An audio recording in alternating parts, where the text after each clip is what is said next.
Welcome students. On the subject of business economics, we have now reached the stage of last unit, that is unit 7, titled Factor Pricing part 2.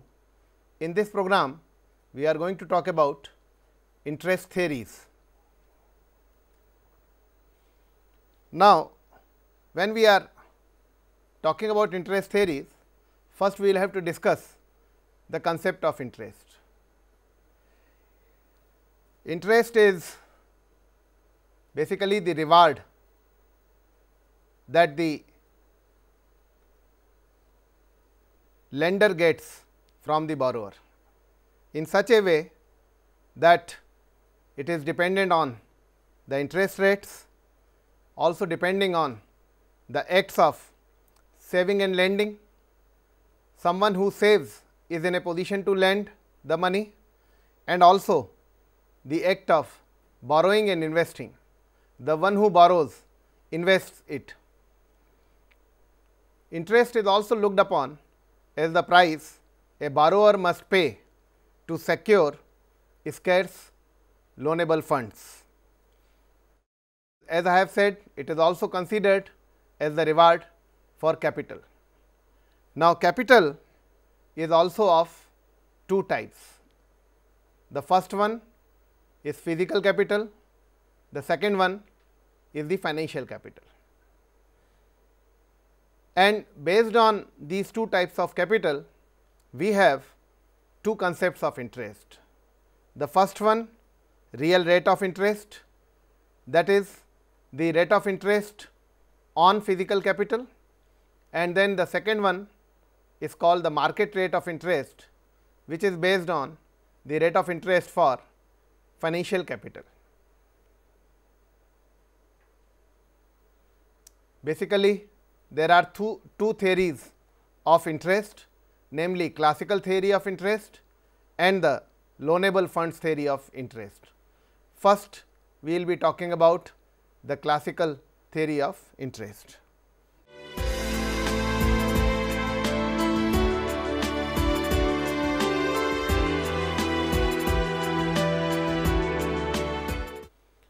Friends, the classical theory of interest is based on the fact that we look at the two forces, namely the supply of savings, that is from where the savings are coming, from where they are supplied. They are derived mainly from households, and the second force is the demand for investment capital, that is where these savings are going to be invested, and this is coming mainly from the business sector.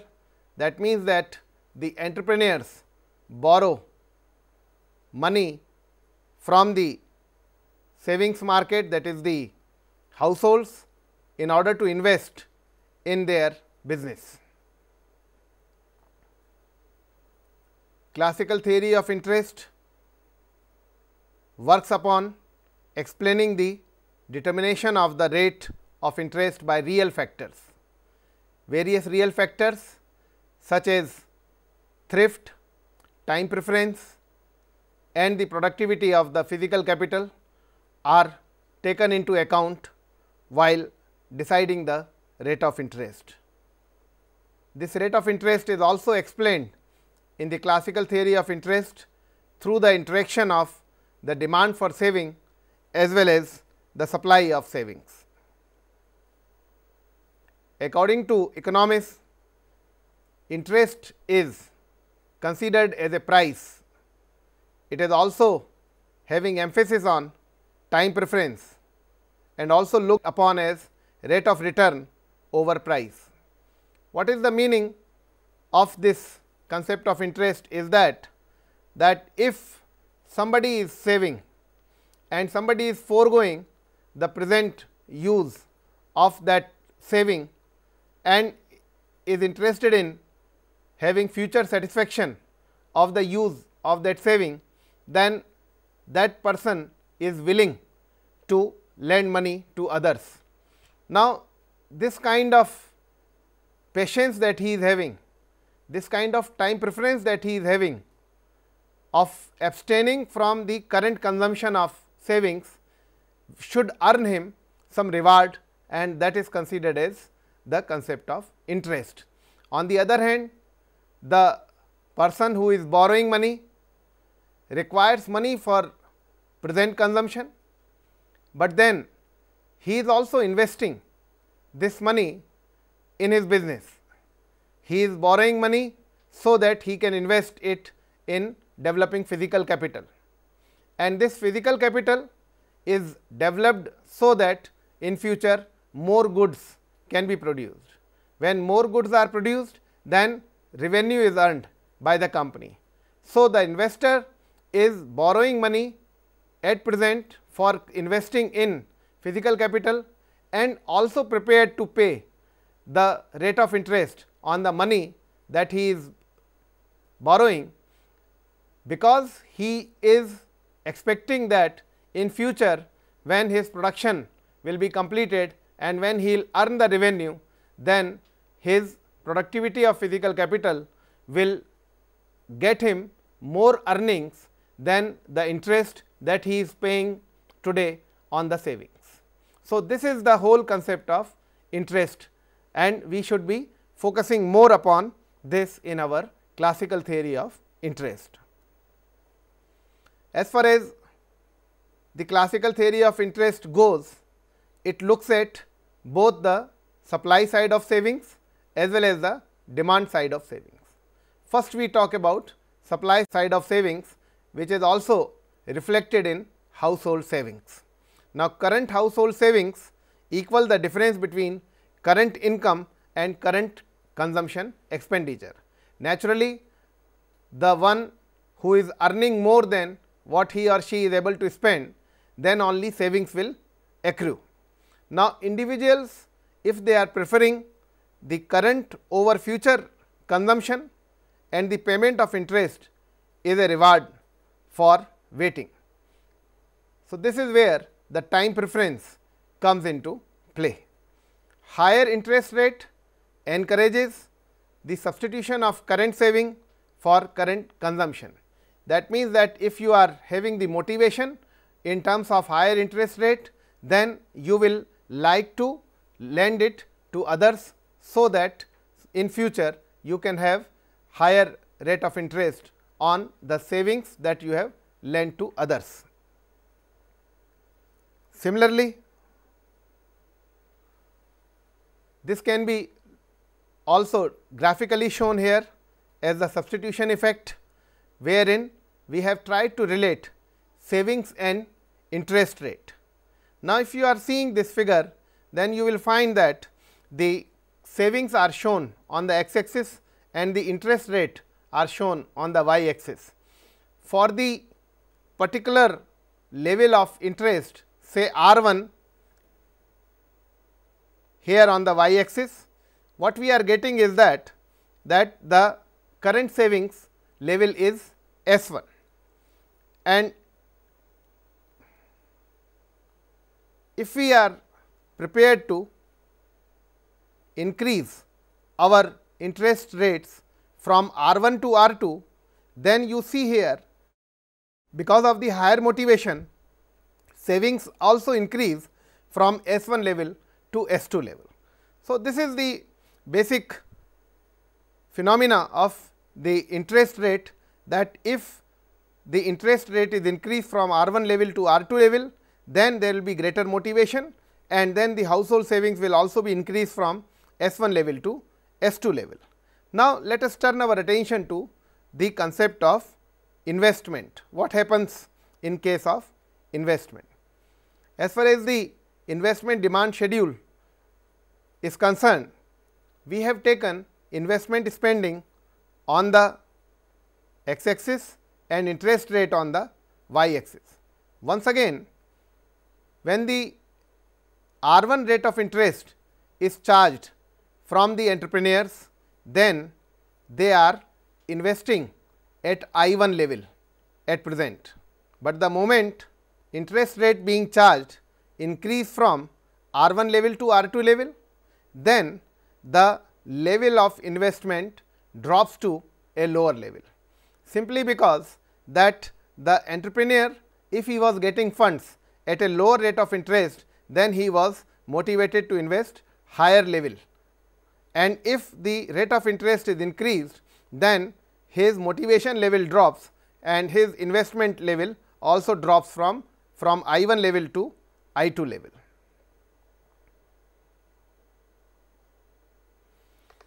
Now, we come to the crux of the classical theory of interest, that is where we are trying to achieve the equilibrium between savings and investment. Now, this equilibrium rate of interest is achieved when we are plotting savings and investment on the x axis and interest rate as usual is plotted on the y axis, and here we are seeing this curve. This is the II curve, investment curve, and this curve that we are seeing, this is SS curve, this is savings curve. So, what we are having, the savings curve and investment curve, they are meeting at the point, let us say point E. Now, this point E is the point of equilibrium, because this is the point where both the savings level and the investment level are equal, and at this level what we are finding? We are finding that the rate of interest at this equilibrium point is RE, and for which we are getting this QE as the quantity which is both saved as well as invested. So, the classical theory of interest tries to achieve the equilibrium, and so that tries to determine that rate of interest RE, which will help us in achieving this equilibrium.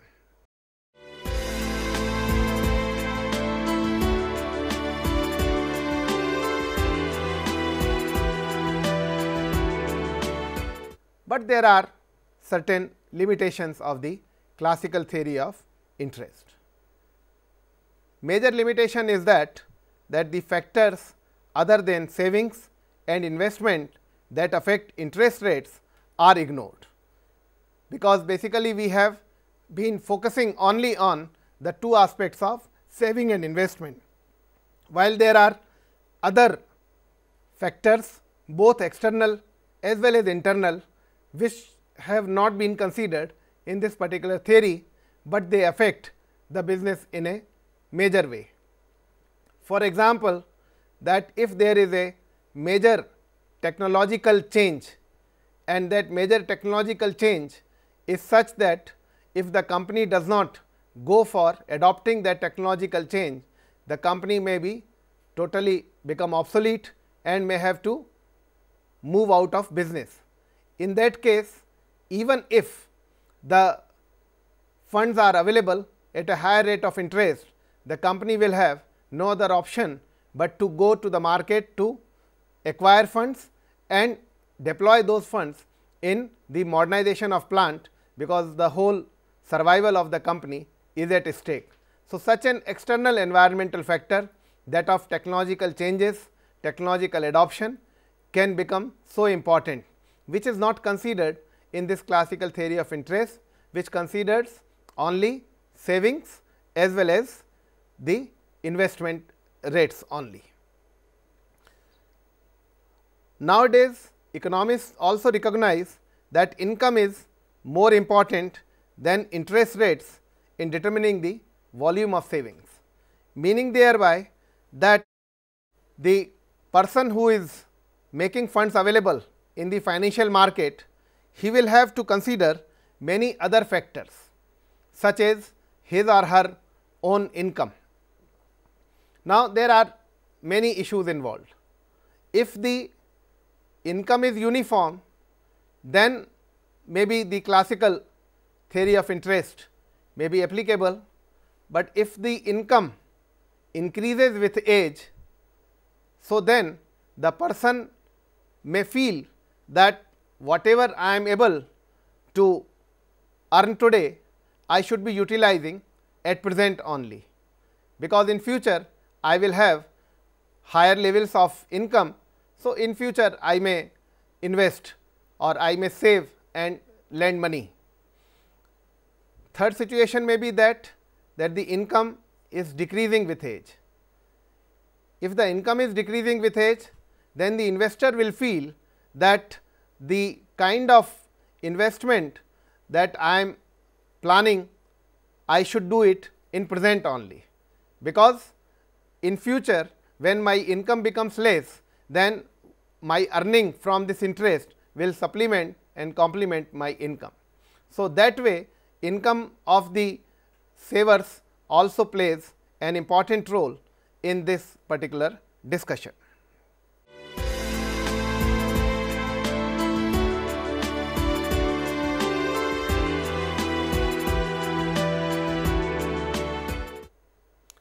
Now, we turn our attention to the second theory, that is the loanable funds theory of interest. Now, in this particular theory, this popular theory argues that the risk free interest rate is determined by the interplay of two forces.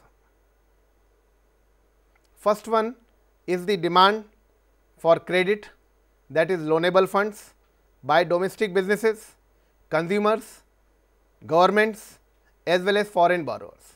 So, we should be looking at the demand side for loanable funds, and the demand is generated from these four players: A, domestic business, B, consumers, C, governments, and D, foreign borrowers.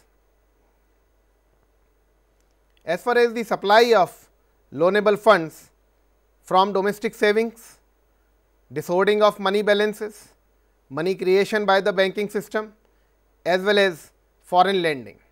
So, these become the sources of the loanable funds, from where these loanable funds are made available to the above mentioned agencies, and these funds will be made available from the domestic savings, or when we are disinvesting or dishoarding of money, money creation by the banking system, like we have the centralized banking system such as Reserve Bank of India, wherein the money creation policies may be taken up, as well as foreign lending could be another source of the supply of loanable funds in the form of foreign direct investment. Now, the demand for loanable funds, basically the consumer or household demand is relatively inelastic with respect to the rate of interest. As far as the domestic business is concerned, demand increases as the rate of interest falls. This is very obvious that if the funds are available at the lower rate of interest, then the demand for that funds becomes higher. But as far as the first one is concerned, the consumer demand is relatively inelastic with respect to the rate of interest. It can be explained and understood with the help of the example that if somebody has to go for the house loan from the financial institutions, then irrespective of the rate of interest, his need is so acute that he will have to go and acquire funds from the financial institutions. Now, government demand of loanable funds does not significantly depend upon the level of interest rates. As far as foreign demand is concerned, it is sensitive to the spread between domestic and foreign interest rates, because if somebody is interested in having money, then they will like to compare the prevailing rates of interest between the host country as well as that of India, and if the comparison is favorable, then only the demand will be high.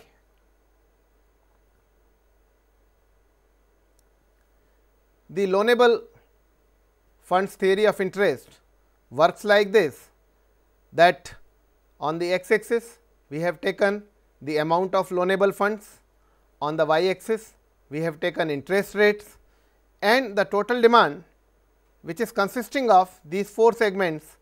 First is demand by the consumers plus demand by the domestic business plus demand by the government plus demand by the foreign agencies. And so, this is the total demand, and if on the x axis we are seeing here the amount of loanable funds. So, like I have said, if the rate of interest will be high, then the amount of loanable funds will be less, and that way we can explain this particular figure.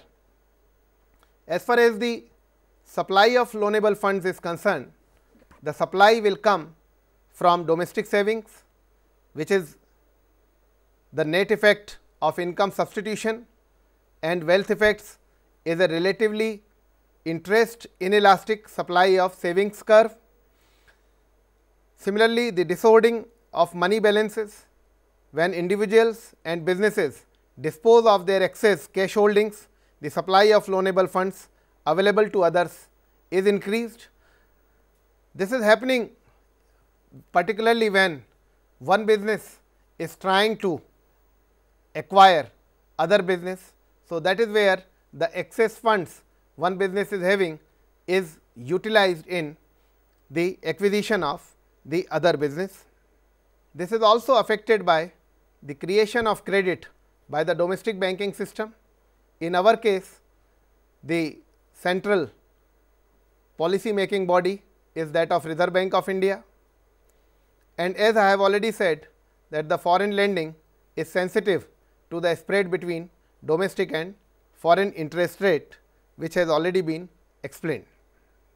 Now, if we look at the total supply of loanable funds, that is the credit side, amount of loanable funds is explained on the x axis and interest rate is shown on the y axis.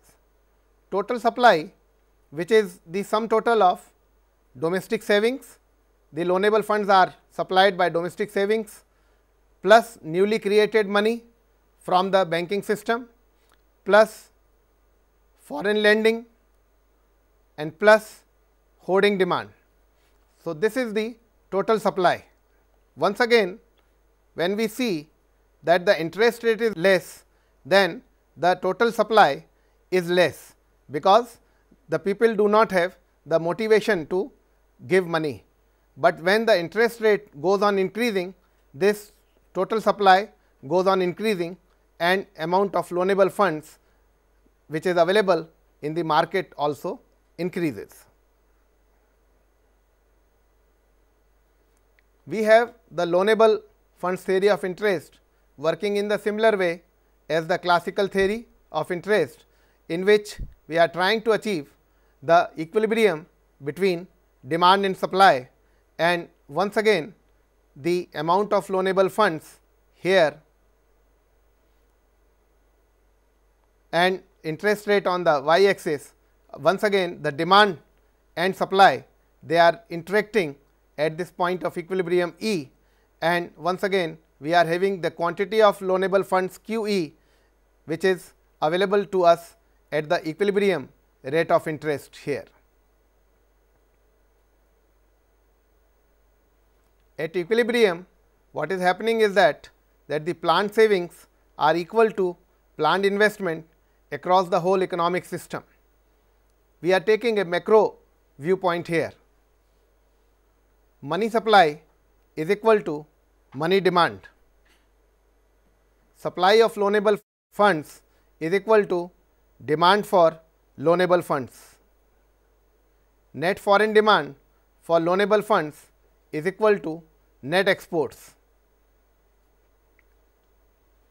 Here interest rates will be stable only when the economy, money market, loanable fund market and foreign currency markets are simultaneously in equilibrium.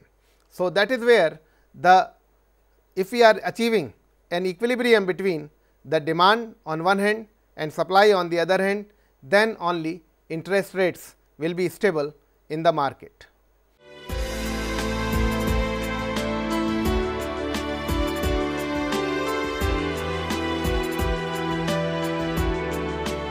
In conclusion, it can be said that interest is a reward for the money that is not used in present. In this program, we have been talking about the theories of interest. We have learnt the concept of interest, how it is demanded, from where it is supplied.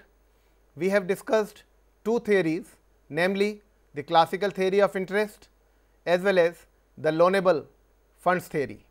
Both the theories emphasize upon the need for achieving equilibrium between the demand and supply for savings, and we are knowing very well that this interest theory is very useful for the subject matter of economics. When we are talking about the money coming from the form of financial capital and getting converted into the use of creating more physical capital. So, this flow of money in economy is very interesting for you to understand. I think that the classical theory of interest will be applied by you in your life as well. Thank you.